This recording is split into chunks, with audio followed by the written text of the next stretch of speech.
Hello మామ! వరంగల్ నుంచి విజయవాడకి రాత్రి 1 గంటలకు నా జర్నీ స్టార్ట్ చేశాను. కేవలం రూ. 100తో.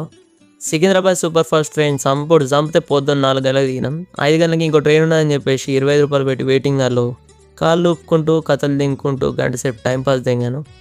టైం దగ్గరికి వస్తుందని మేమే ట్రైన్ దగ్గర పోయి రూ. 160 పెట్టి చెన్నై సెంట్రల్‌కి టికెట్ తీసుకొని 5 గంటలకు స్టార్ట్ అయిన మా ప్రయాణం 12 గంటలకు ముగిసింది.